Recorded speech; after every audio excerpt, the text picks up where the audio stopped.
Hi, everybody. Welcome to another episode of Talking Timepieces, where we talk about watch collecting and horology. Today, well, this has been a very busy week for me. I actually still have some videos from Geneva Watch Days that I have not yet posted, but I'll post them, at least some of them, next week, because next week I'll be in Amsterdam for the Things Conference, which is a LoRaWAN um, Internet of Things, organization.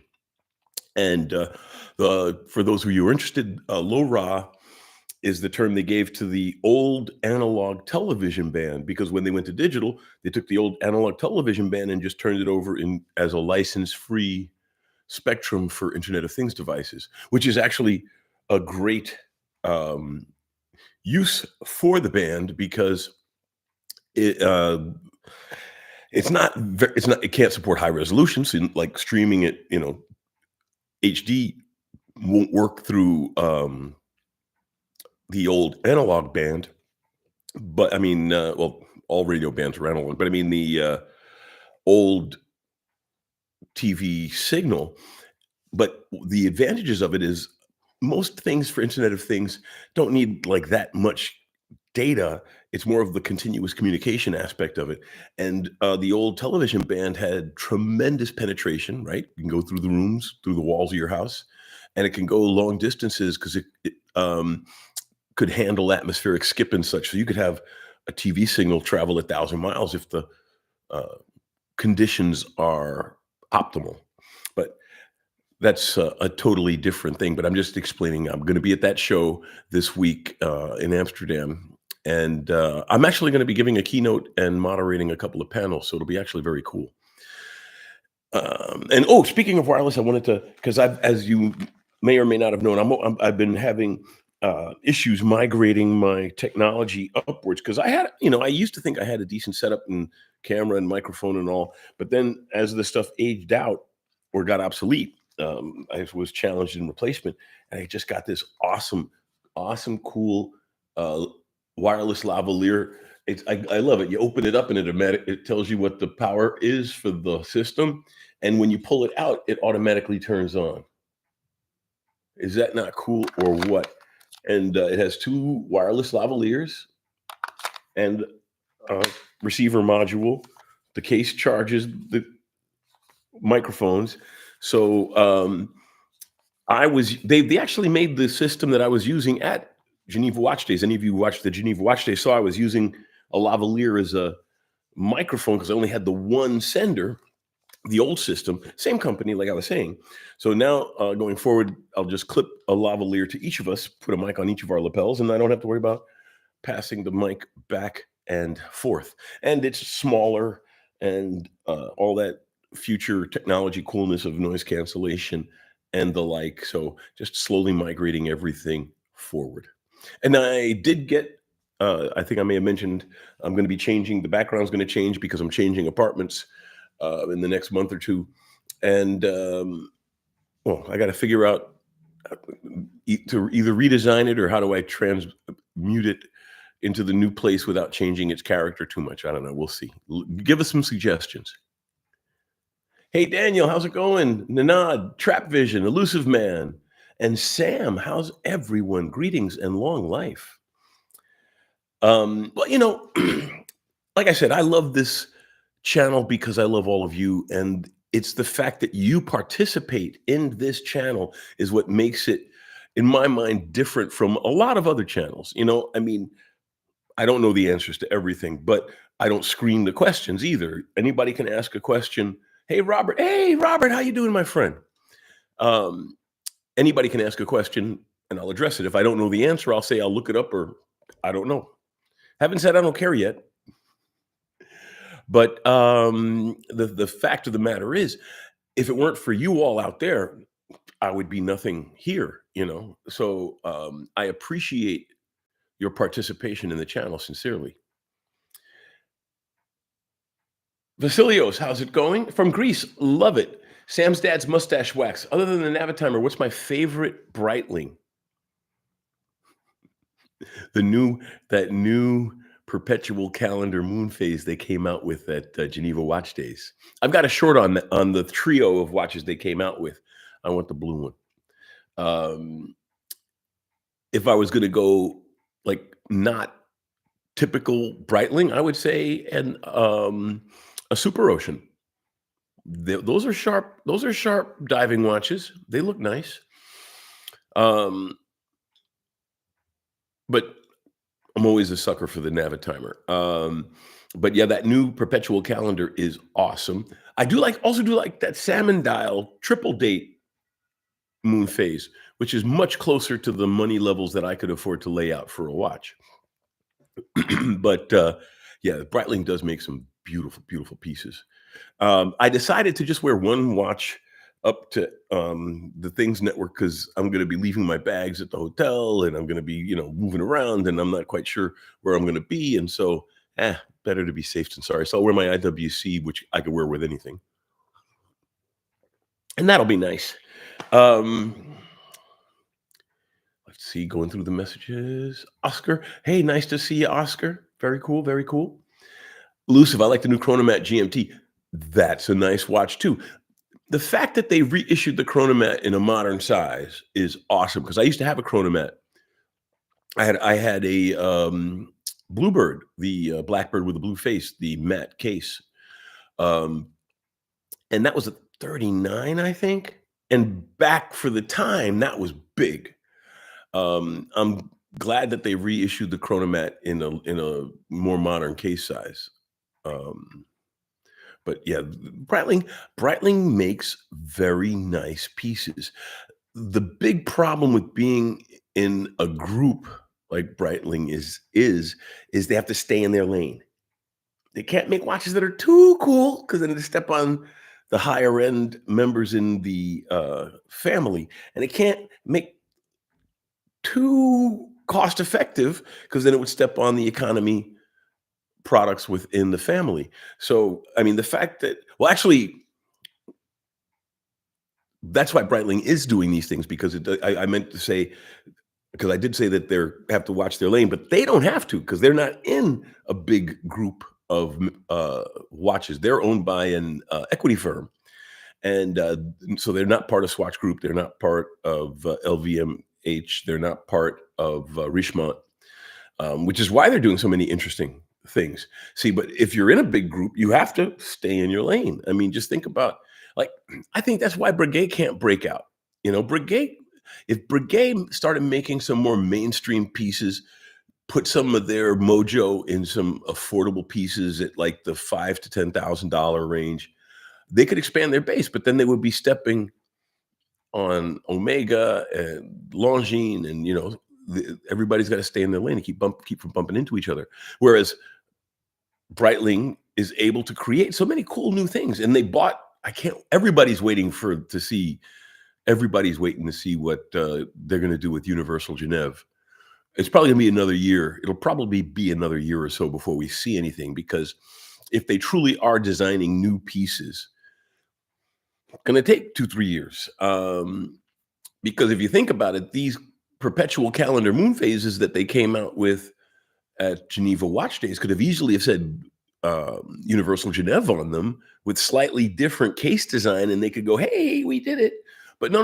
Those at Geneva Watch Days, those were unmistakably Breitlings, and I mean, the fact that they haven't come out with anything yet makes me more confident that they're going to come out with something nice, because unless it's a complete wet pile of kittens, or as the British say, unless it goes completely pear-shaped, all that time should be beneficial to the project. But yeah, I can't wait to see what happens with Universal Genève and Breitling. But the Chronomat is a nice piece.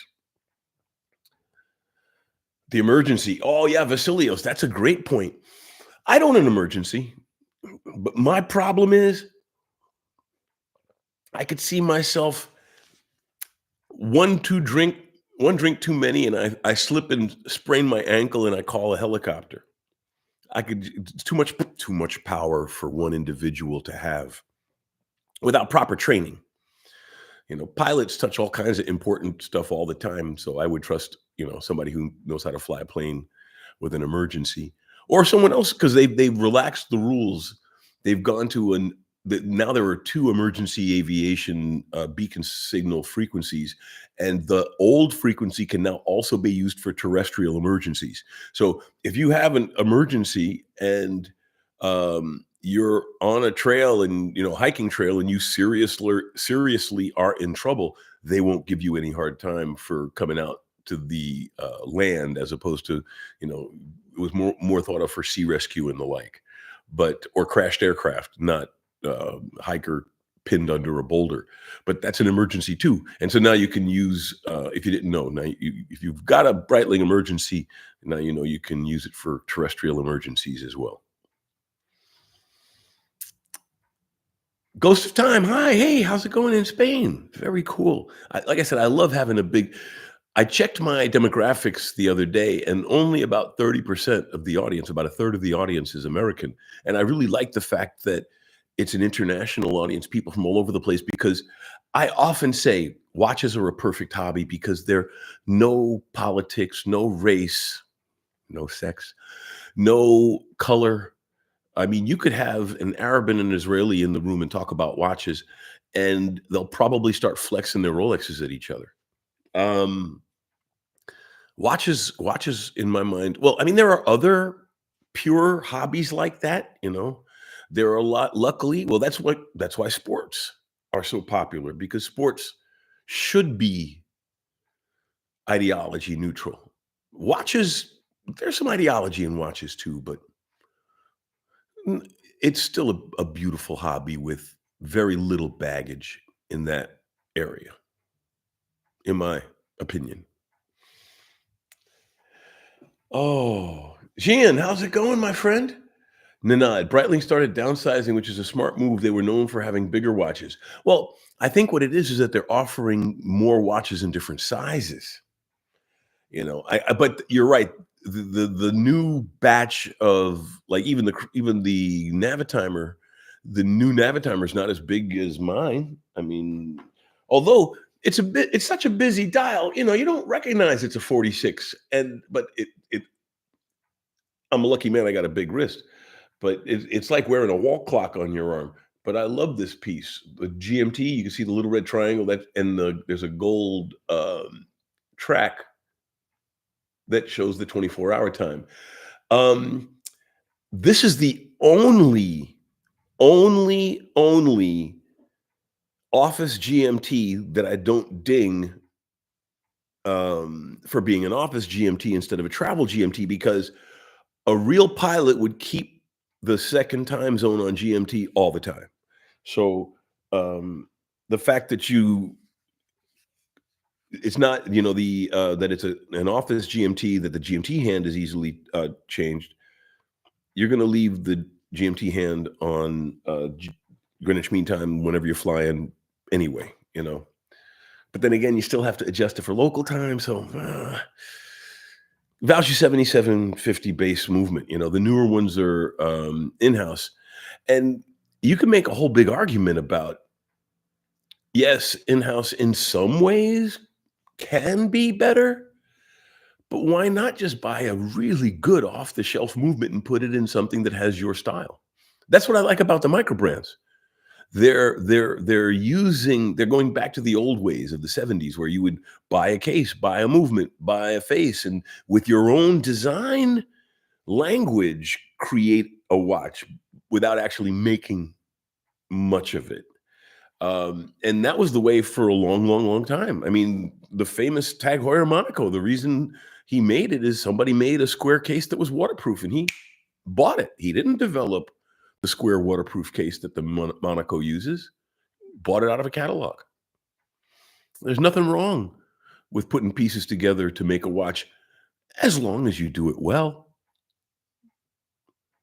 Oh, yeah, Gian notices the gang's all here. I love it when we've got, a reasonably full house. Um, Sam's dad's mustache wax. Do you think Universal Genève will do a pole router re-release? They better. That or tri compacts. I mean, if they don't come out of the gate with a reissue, they will disappoint a lot of people. The nice thing is there are a couple of pieces that they could come out with. They could theoretically come out with 3, 4 pieces, all reissues, and like Universal Geneva, I forget the name of it off the top of my head, but they made an awesome, awesome sports chrono with a rotating bezel. Of course, the pole router, of course, the tri compacts. Um, you could come out with a really nice reissue palette. And the nice thing about the pole router, it's a three-hander, so at least they won't, beat us up too much on the price. Let's hope. I'm thinking a pole router probably would sell for, think about, well, how much does the Omega sell the Globemaster for now? So like maybe, or even the Seamaster or something. So the pole router would be competitive if it came out.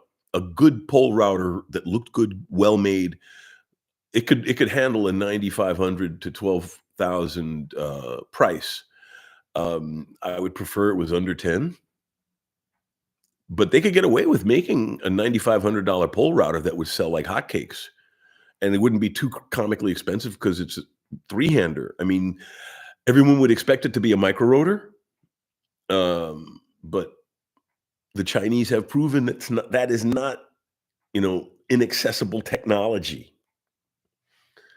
Haraj is showing people that, which, I just realized I haven't even gotten to the topic of the show, which was convenience features in watches, which I guess we're kind of segueing into it though, because as I was about to say, these companies showing you could do these things as maybe not as well, but you can do these things good enough, like a Chinese tourbillon or a Chinese micro rotor. But then if you go to a company like Horage, who now has, I think it's under 10,000 for their tourbillon, they just recently came out with a watch that you could regulate without opening it up, which you could arguably say is a convenience feature, but I put that still on the edge of cutting edge horology because they're the first to do it.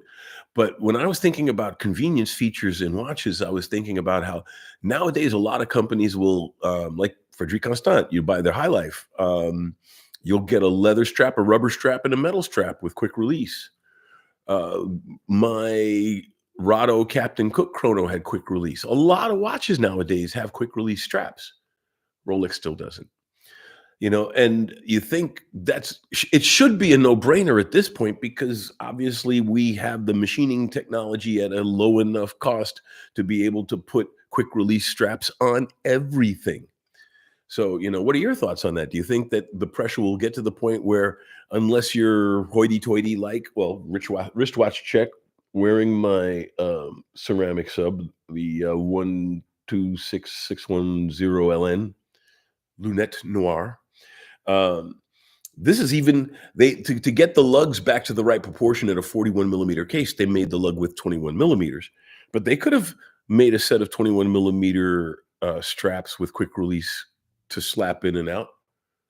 But it's Rolex; so they need to charge you for it. And I can get an Oyster Flex strap for this. I bet for what an Oyster Flex strap costs. Uh,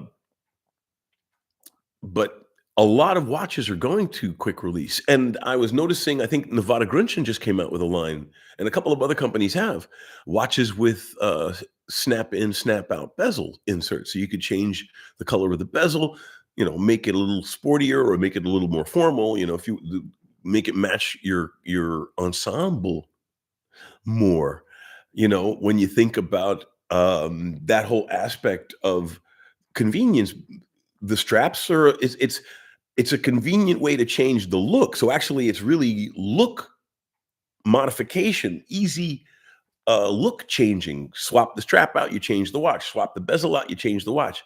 If you had a watch with, say, 3 straps and 3 or 4 bezels, you essentially have 6 plus watches because each iteration, or even more, because you wear the leather strap with the blue bezel one day and the leather strap with the black bezel the other day and the metal strap and you can do all the combinations. So, I definitely think it's something that the micro brands are going to pick up pretty much universally, at least the quick replace strap side of it, because at that price, the the quantities, and those guys are buying, inexpensively. So the irony is, every single cheap strap in the future is going to be quick replace, and only some expensive straps won't be. I think all cheap straps will be quick replace in the near future. The snap in and out bezels are a little different. That's going to be a harder jump because, of course, that's a little bit more machining than just making more spare parts. But then again, the bezel's a spare part too, so you just crank out extra ones. What other parts do you think would be useful to swap around on a watch? I mean, you could do an officer back and have a metal case covering a transparent back, but I don't know if that's something that you worry about swapping around. Um, the face would be too much to change, but the bezel's a great thing to change. The strap's an easy thing to change. Yeah, what do you think would be something else that we could change on a watch to give it a little bit more character here and there? Time and again. Crown cover? A shock cover like like a lot of watches, some of the more rugged pieces have different colored rubber shock covers you can snap on your watch. I don't know. Just guessing at that point. But I mean, there's nothing wrong with having convenience, and it is being adopted at the high end. I think the Vacherons, matter of fact, a lot of the watches I looked at Geneva Watch Days had quick replace straps, and like even some really like Custos and some of the really hoity-toity brands. So, what do you think? Do you think the time for pin tools will soon be over?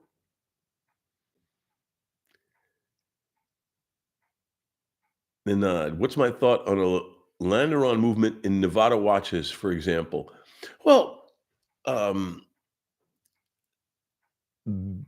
I don't think there's anything wrong with that. I mean, it's when you talk about, because Nevada Grunchen, they're shooting for the mainstream premium watch. As Adrian once said, it's not really a luxury watch, but it's not a cheap watch either. So I would call them premium watches. And to use a third-party movement in a premium watch is not a ding. Matter of fact, to use a third-party movement in a luxury watch used to not be a ding. That's why Jaeger-LeCoultre is considered the watchmaker's watchmaker, because all of the triumvirate bought Jaeger-LeCoultre movements for some of their watches at some point in time. Now they wouldn't be caught dead touching an off-the-shelf movement, but once upon a time that wasn't a stigma. So for me, the key is, is it because we had a discussion last week, I think it came up between the Sellita 200 and the Sellita 300. The 300 is a better movement, but the Sellita is not a trash movement.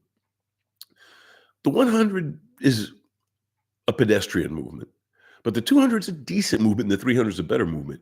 But same thing there, the Landeron movements aren't bad movements. So I don't think Geneva, I don't think Nevada Grunchen. I'm gonna have to look. Yeah, I'm gonna have to look that up because I didn't. Oscar points out, 'cause, star pupil Oscar. Um, I had thought they were also starting to use some Solitas and the like. Maybe that they use them through parts of their range. Now you got me curious. I'm gonna look that up. We'll talk about it next week. Oh, Gian, I'm originally from the Philippines but work in the UK. Very cool, Gian. Very, very cool. I grew up in New York, but I live in Germany. But I like Germany. I really do. Germany's like living with your parents. Everything is very clean and there's a lot of rules. But I have an orderly mind. So I like being in an orderly place. Although, the reports are true. Germany is losing their edge when it comes to being orderly and on time. The train system has really fallen off and the like. But the funny thing is that the German train system is now being mocked by other European countries. But being from America, it's still better than anything they have in the States, sadly. You know, and they do have some real problems with the German rail system. Now they're going through actually a big renovation program that's going to disrupt everything for a while, but then hopefully after these things are all fixed, it gives them the opportunity to improve the service. But yeah, I think it's cool that you born in one place and are living somewhere else. Pardon me. Um, the UK is a cool place. I've only been to London, Brighton, and Bath, but those were all awesome places. But even while in the third world, I would say developing world, because Philippines isn't third world. It's developing. It's up and coming. I did have an affinity for watches. Now I got my holy grail Longines. Longines makes some beautiful pieces, and I think I mentioned I'm selling my Air King to a friend who I had sold other watches to, and I'm getting two of those watches back as part of the payment.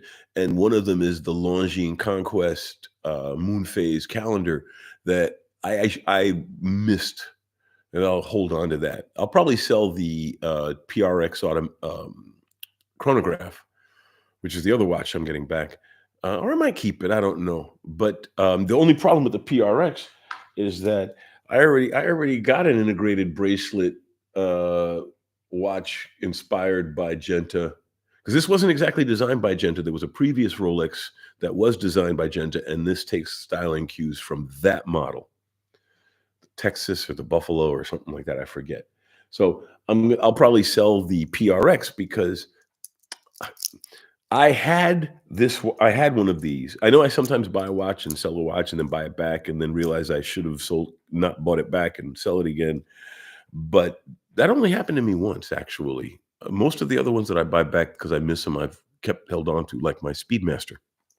And I'm going to hold on to this. This is the Oyster Quartz. I had one. I had it serviced by Rolex, and it was in awesome, awesome condition. And I sold it, and I managed to get my hands on this one for 4,700.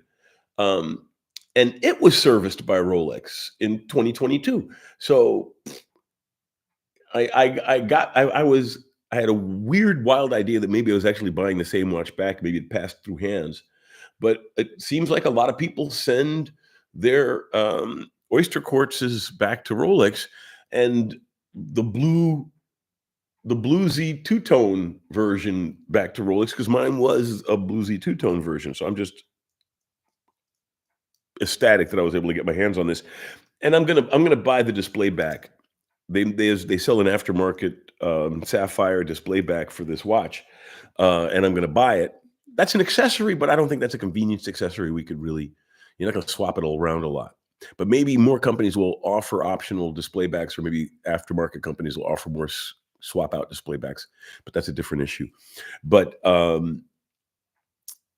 the movement in this was decorated more than most Rolex models of that era, but because this was their first quartz watch and they wanted to really, show off they wanted to really push the horology aspect of the oyster quartz, because it actually does have some very high horology in it. It's not it doesn't use motors to drive the hands like in a regular quartz watch.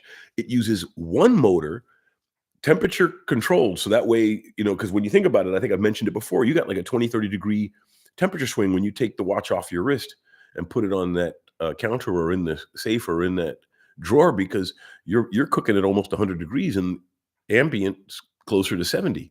So even 80, you're still 20-degree temperature swing. And so the oyster quartz has a temperature compensation circuit in the quartz regulatory mechanism for the motor. But then when they said, well, we've got now a very accurate motor, they made a 1 hertz jewel. There are 11 jewels in the oyster quartz. It's a jeweled escapement running the hands. So the tick tick tick tick tock in the oyster quartz is literally because there's a jeweled escapement grabbing a gear and pushing that hand along. It actually is very, very elegant uh, horology, which is why I wanted it back, because it's arguably one of the few horologically significant Rolexes. Because the I would say that the first Daytona was horologically significant, but it had a zenith movement in it. Hey, CEK Watch Chris, good evening from Germany. I'm also in Germany. Good evening. Oh, hey, Michael Wagenhäuser. Good evening. Elusive man. My issue is that Breitling is going to milk Universal Geneva and upscale them. Nothing will be cheaper than 10. I hope you're wrong. Well, if it's 950, if it's 9,500, that's almost 10. Because I recognize they're probably going to be pricey. They're going to be pricey. But Breitling starts at what, 5.6.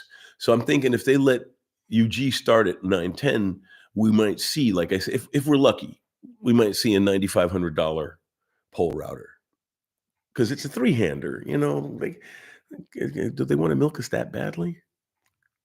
Let's hope not.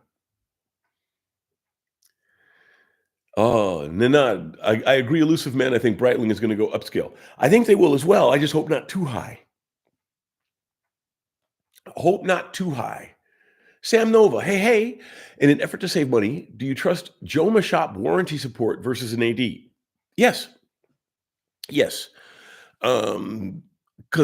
when you're talking about a mainstream watch, they're not doing anything special in it. You know what I'm saying? Sorry, just adjusting the bracelet. I'm realizing I'm a little. The nice thing about Glide Lock, right? Make it a little looser. It's getting a little warmer this evening. Germany's going through a little bit of an Indian summer in the Hessen area. But yeah, I trust them because number one, worst case, they'll swap the movement out. Then you get a new movement.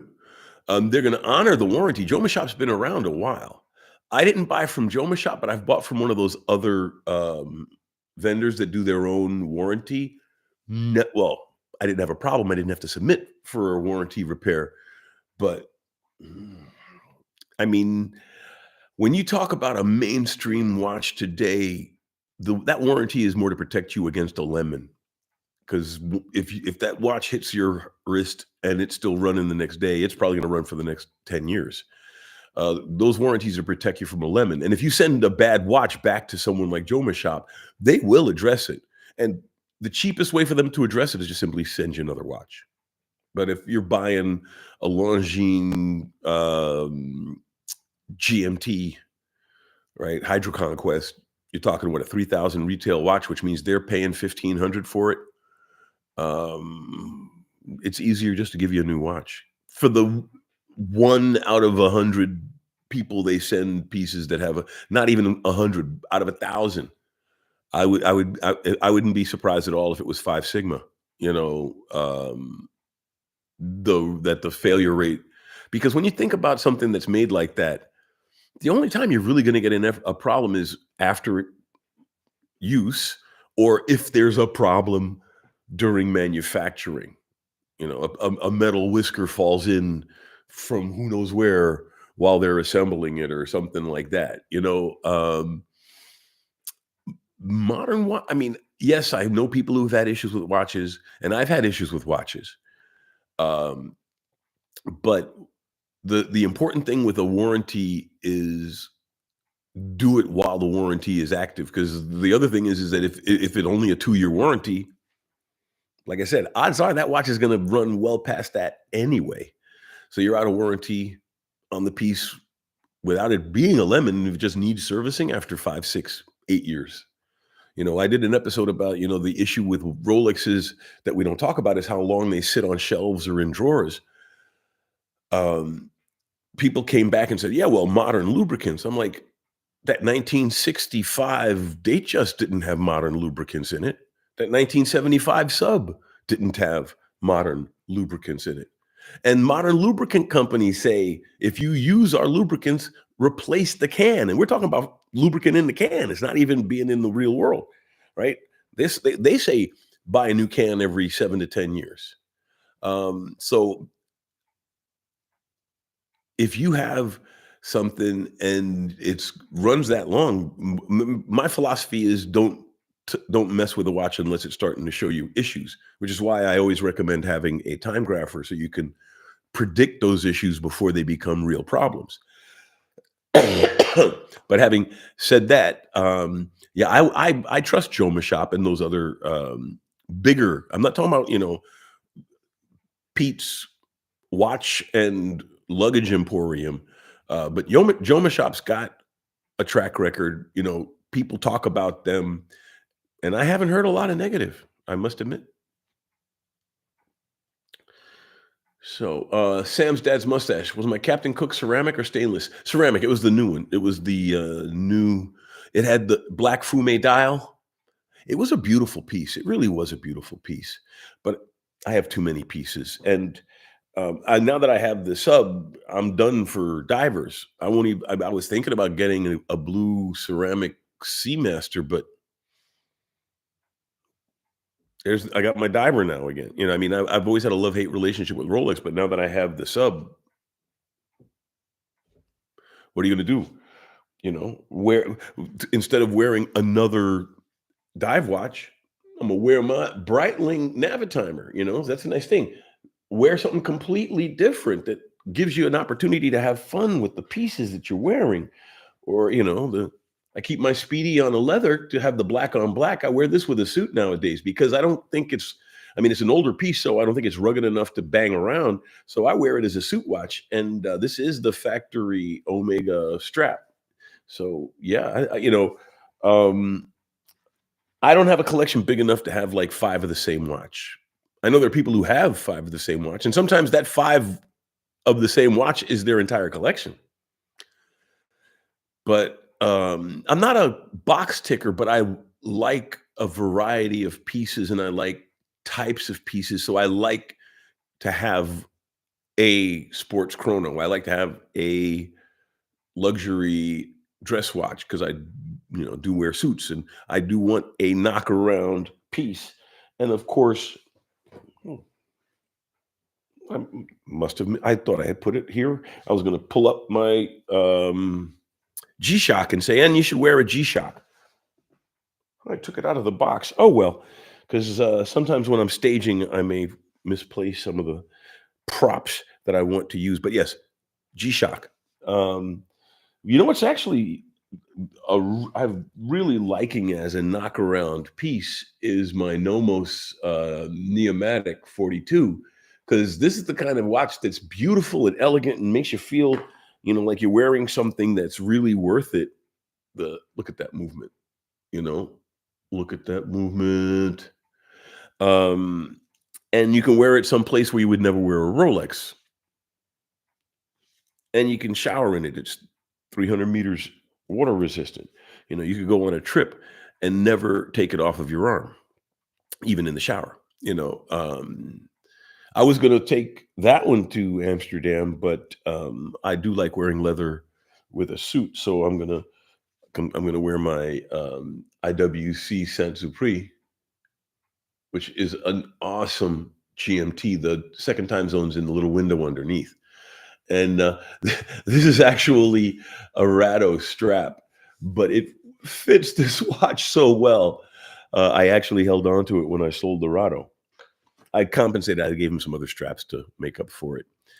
And it was a black Rado anyway. Why have a brown strap? Why'd they give me a brown strap with a black watch? I know you can do that, but I don't know. I wouldn't. Gee, in the UK, there was a sale of the Breitling Avenger for less than 3,000. They're currently on sale still. Um, the Avenger's not a bad piece. Isn't that the one with the carbon fiber body? I think so. I might be wrong. But that's a decent value. But for that same 3K, you could buy yourself a vintage chronomat. Maybe even if you look around, a blackbird or a bluebird, something with some fun. Well, but then there's nothing wrong with the Avenger. I would say put it on your wrist. That's the key. Put it on your wrist. How do you feel about it? How does it make you feel?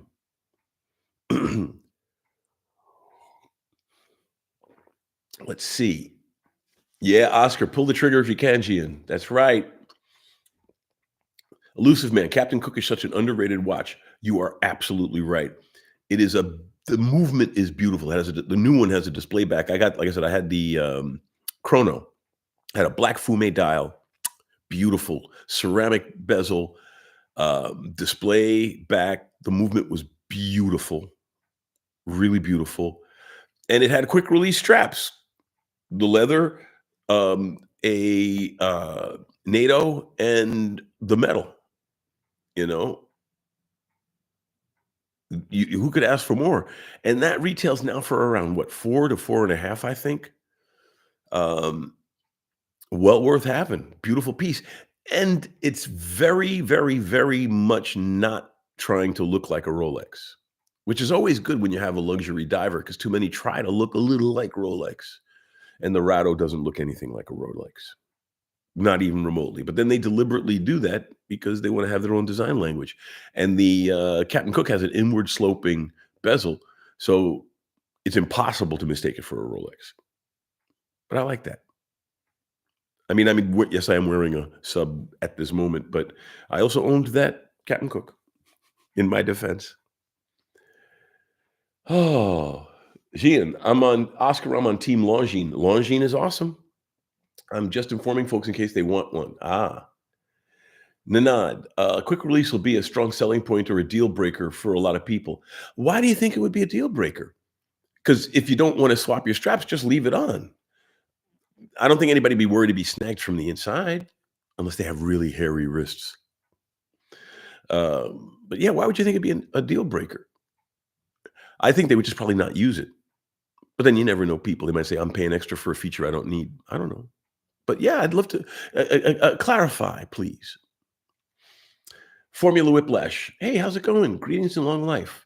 Do I think Rolex intentionally makes Oyster Flex and steel bracelets non-interchangeable with certain models to earn a buck? Oh, and thank you for your comment about the great videos. Um, yes, they're binning. They're price pointing. All right. They're in the I work in the my day job is in the electronic engineering space, and some companies will use what they call proprietary technology, things that only they have license to lock their customers in. So in the case of the Rolex, it's not just that they're not interchangeable, not too many other straps fit either. So they're locking you into their strap system, level treadmill. Um, they're yeah, they're locking you in. And also they do enough to the different straps at the different price points. You know, like a perfect example. Oh, I don't have the Air King handy because I already put it in the box because I'm expecting to sell it. So I always put the watch away so I don't do something stupid with it. But this has got the glide lock, right? The Air King just has the Easy Link where the link pops out. The base Oyster, I don't think has any. Oh no, it has micro adjustment, with the spring pins, if I'm not mistaken. I haven't looked at a new Oyster Perpetual lately, but Rolex is totally, totally price pointing, binning, locking you in uh, to a fixed number of choices. Not just for profit reasons. I mean, in the end, it's about profit in one sense, but don't forget, Rolex is a nonprofit charitable trust. They're thinking for the next 100 years. They're doing it for the brand.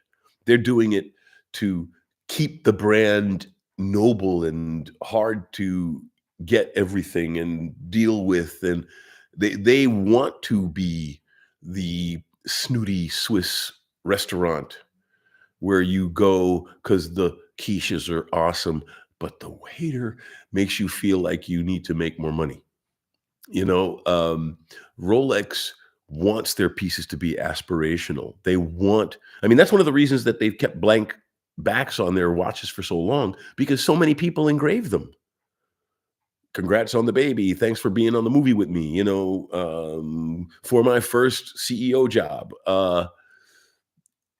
Rolex is very mindful of its role and its position in the marketplace, and it's doing everything it can to maintain that elusive, stratospheric regard. Because there are way better watches out there, but the public doesn't think of it that way. Um, you could go to a party wearing a Bernard Lederer with dual remontoirs in it. He just came out with a watch, recently came out with a watch with two 10-second remontoirs that overlap every 5 seconds. We're talking about maybe $70,000 worth of watch. And if you were at a garden party and the average person would look at the 12,000, well, now I think it's worth 14 used, retails for 10. But they'll look at that $10,000 Rolex sub and go, "Ooh, Rolex," and ignore the piece of horological art on your wrist because branding is a big part of luxury. And Rolex has to walk that. That's why I have a love-hate relationship with them because they're walking that tightrope between making real horological pieces, and they do, and being just another luxury brand that's, jonesing on their image. So, Elusive Man, I went to a JLC boutique tour. Let's see. Oh, there we go. Wow, we have so many comments. I wound up scrolling past. 1 second here. Wow, we do have a lot of comments. My apologies. Okay, here we go. Oyster Flex. I went to a JLC boutique tour on Friday. The head of marketing was there giving the tour. Would be cool if I could post pictures. Well, you know what? If you send me if you sent Elusive Man, if you made a little write up and sent me the images, I would literally read your script and flash the images and say, "This was a report on Elusive Man's visit." And any of you who have anything like that, I'd be more than happy to do stuff like that for you guys and gals. Junior Johnson, hey, hello from Michigan. Uh, that's Germany. No, I don't want to talk about the UK train system. Elusive Man, formula, you're absolutely on the money. Rolex definitely does that on purpose. Exactly. Funny that a company that is a charity is probably one of the most greedy watch brands out there. Well, Elusive Man, that's the thing. I don't think they're about the money. They recognize it's about the brand and the power and the image. So it's manifested in a lot of ways as money, but they're doing it for the strength of the brand more than they are for the cash that they're getting. But obviously it's luxury branding, so they're kind of interrelated. But I do think that the dog is the brand and the tail is the money. But it's a big tail. Oh, do I know Formex? Yes, they're nice pieces. You can change the bezel on theirs too. TH, hey everyone, I saw TGV use part of my live chat. Yes, thank you. He asked me, and I said, "Yeah, of course you can use it." I'm honored that TGV wants to use a piece of my. Well, the beautiful thing is that he and I are on a very similar vibe. He inspired me to.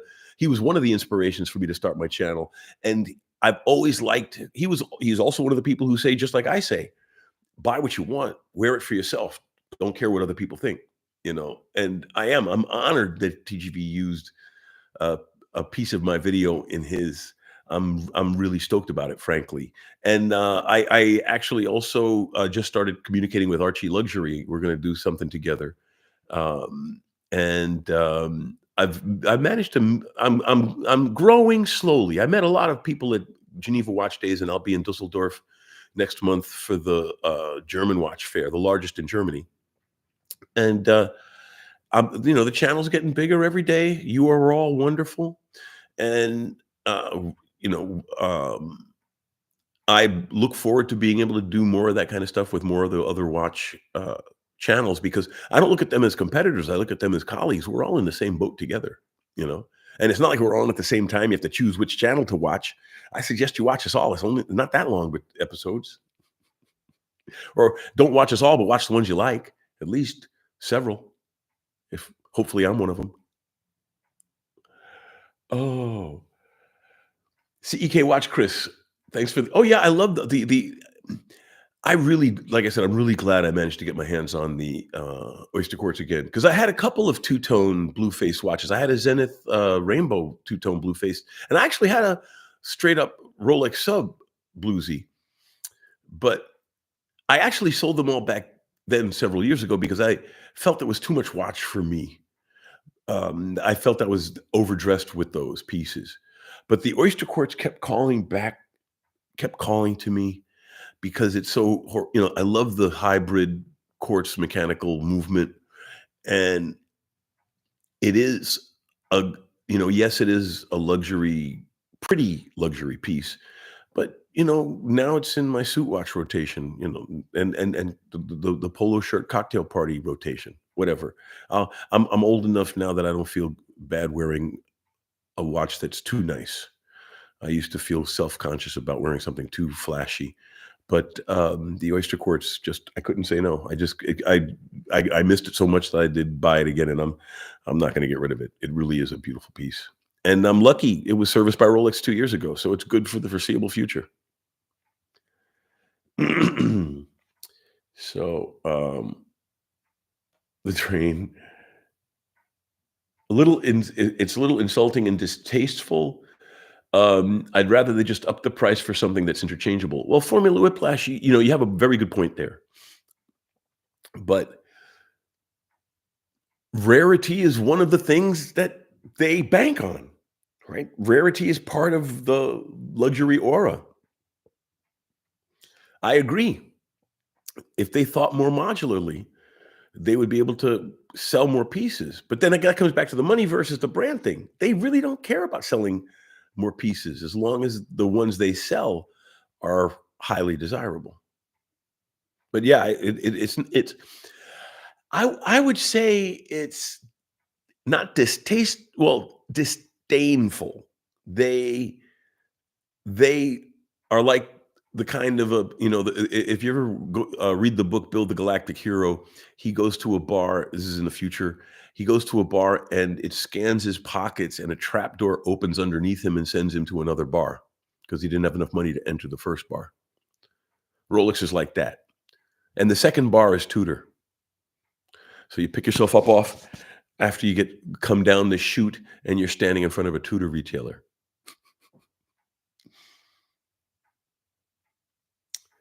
Oh, uh, Space G95. Nanad, the new Nevada Grinchen chronograph with the replacement bezel option apparently uses a Landeron 70. Okay. I'm wondering what's the difference between Landeron and Solita. Um, I believe Landeron's been around longer, but I could be wrong. And there's nothing wrong with Solita either. I think primarily what it is availability. Since Eda's not selling their movements to everybody anymore, if you want to make watches, you got to buy movements, and it can't. No one movement maker can make enough movements to satisfy the entire industry. That's why people buy Miyota and Seiko and Chinese and all of that other, because sometimes it's cheaper, sometimes it's all they have available within their budget. You know, um, maybe they want to buy a more expensive movement, but they just aren't available. The supply chain is at one of the conversations at Geneva Watch Days, which I thought was interesting, and I heard an interesting comment. They were talking about AI. They had a panel on AI and design and watches, and one of the CEOs on the panel said, "Well, we're not using the AI in our design software, but we actually are using AI to help us with our supply chain." And that makes a lot of sense because, yes, you may only make a few thousand units of whatever watch, but if you're a high-end manufacturer, that's sourcing gold, sourcing diamonds, sourcing sapphire wafers from some sapphire manufacturing facility, spring bars, screws, all of that stuff, and if you're missing a screw, you can't ship the watch, right? So I thought that was an interesting take, was worrying about the supply chain, and they should. Let's see. So that thing about movements is maybe they just couldn't get the movements, and they were able to get a commitment from Landeron to provide all the movements they need for the run of the product, which is important. Elusive man, warning everybody, 5-minute warning. Elusive man, that's right, formula. That's my issue with Rolex. I do like their watches. Yeah, elusive man. As I've said many times, I have a love-hate relationship with Rolex. I really do. But I have a love-hate relationship with Ferrari too. Don't have any of their vehicles though. Don't even own a car. Well, I own that car. It's it's actually, not a model of a real car, it's a model of a model car. It's a model of one of the old tether racers. So it actually has a model aircraft engine under the hood, not a fake motor under the hood. Because theoretically, it was to be a tether racer, but nothing else is hooked up. I'd have to heavily modify it to make it ready for tether racing, and I just leave it sitting there next to the 8-inch wafer. That's a silicon wafer there. Let's see. Johnny, oh, and you're late, but I'm getting off in a little bit. I have a lot to do tomorrow because I'm traveling to Amsterdam. I think I mentioned for the Things conference this week, and I got to close on my apartment and some other big news that I'll be able to let you all know probably by next week. So unfortunately, I'm not going to run too late tonight, but I might stay a little. Elusive Man, just not my type of collecting, which is why Omega and Longines, even Breitling, are way more appealing. Well, I love all of those pieces. I I'm lucky. I mean, well, I'm an older guy. Once you get older, you get more resources.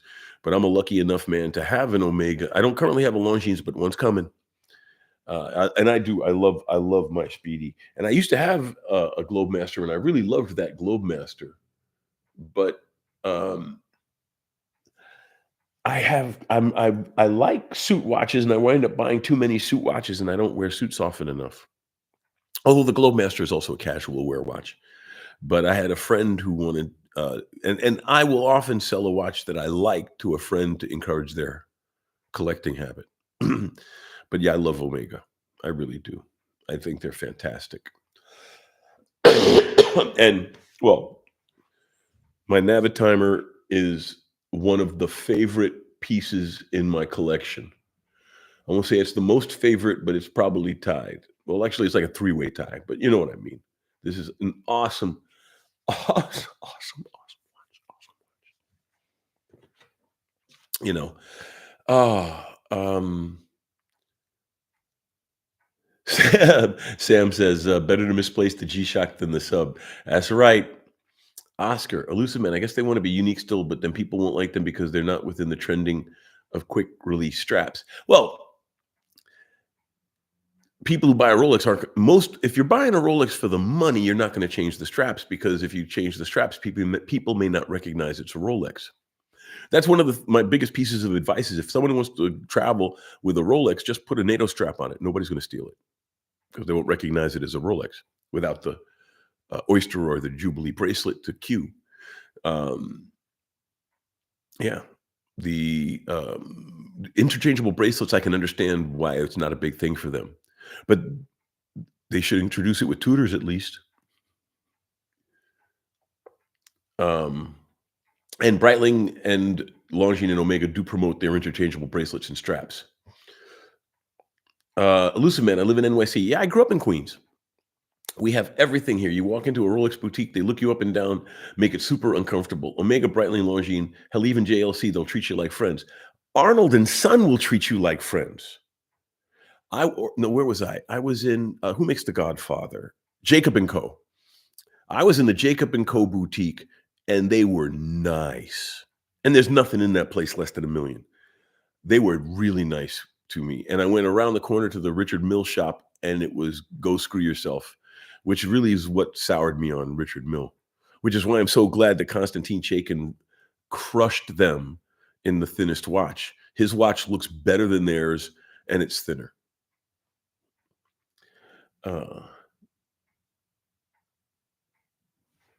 Elusive Man, Rolex business strategy is to become exclusive. Exactly. They want to be rare.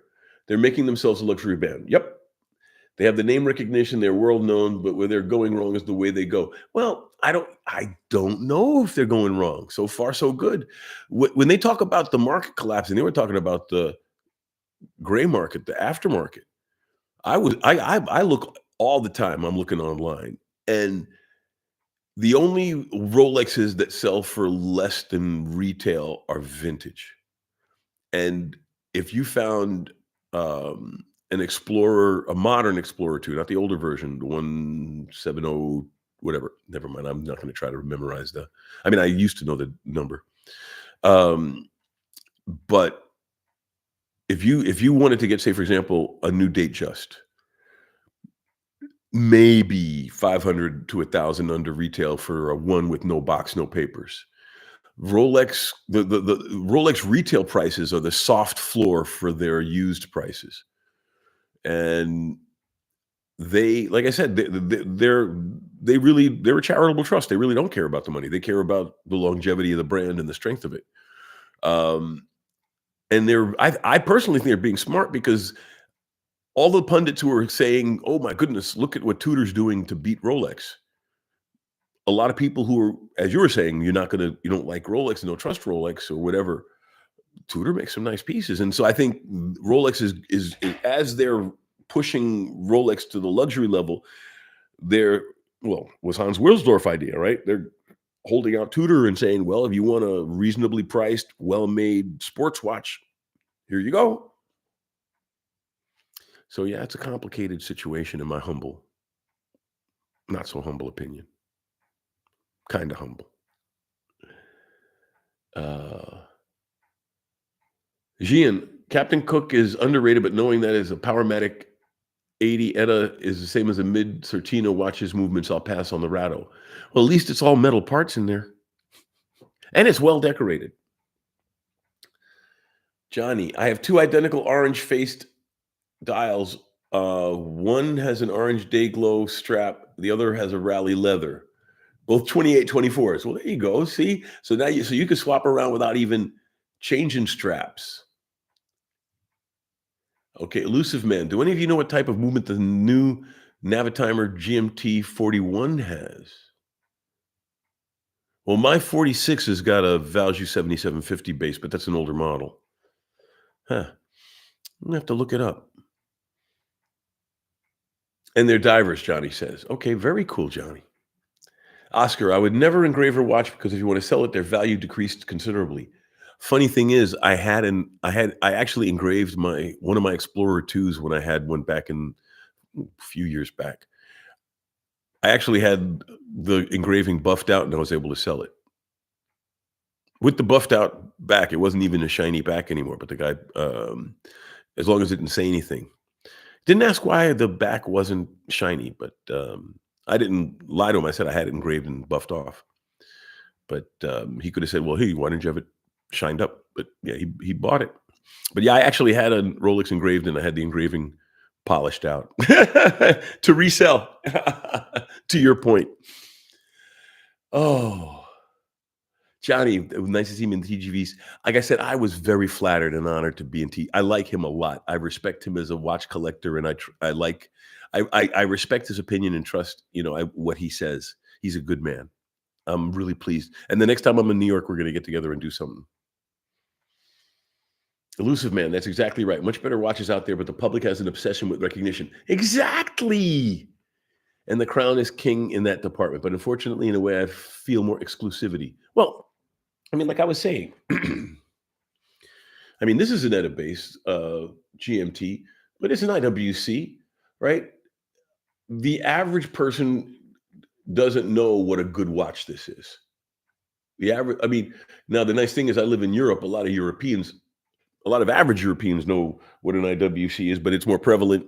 And also, more average Europeans are more style conscious. I shouldn't say that. Americans are very style conscious as well, but Europeans have a different kind of brand recognition capability. Let's put it that way. So, elusive man having a piece that's better and less recognizable. Exactly. Baron, hey, how's it going, Baron Meckles? Greetings and long life. Love that Rolex keeps and rejects certain customers. It would give their brand top status. See, so there we go. Counter argument. So, Rolex cares about the value of the brand. They do. Look at Omega. I've always said Omega owners are just Rolex rejects. Ouch. Well, Omega, I think fashions themselves and are considered as the better watchmaker. There's an old saying, Omega is the better watch, Rolex is the better brand. And I do believe Omega makes a better watch. But Rolex also makes very good watches. And their latest designs are awesome. I mean, the 70-hour power reserve in the new sub without plastic parts or magic, under engineering. or any of that nature. And it's a beautiful movement to service, I understand. And it's just well made. And that's the thing about Rolexes is their claim to fame is they're flawless. They may not be the most fancy watch, but they're worth every penny. They're well made. They'll last you forever. And yeah, there's no down on any aspect of the watch. Yeah. I mean, well, I own a couple myself, so I would be a hypocrite if I gave Rolex too much hard time. But as I've said many times, I have a love-hate relationship with the company. Nanad, the convenience of quick changing a bracelet to a strap, for example, for people buying just one or a couple of watches.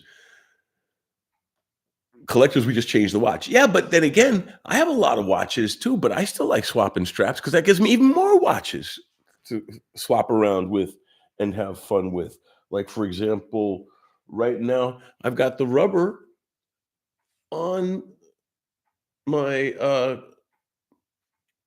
Santos XL Chrono, my Cartier, because with like this, I can wear it with jeans more comfortably than with the fancy leather bracelet. I mean, the leather strap or whatever. But if I do wear it with a suit, I put the leather strap back on. So even with a person with a collection the size of mine, I still like swapping straps around because it gives you even more flexibility. Get it about the Ferrari ownership. They're like the Rolex of the car world. This is true. Um,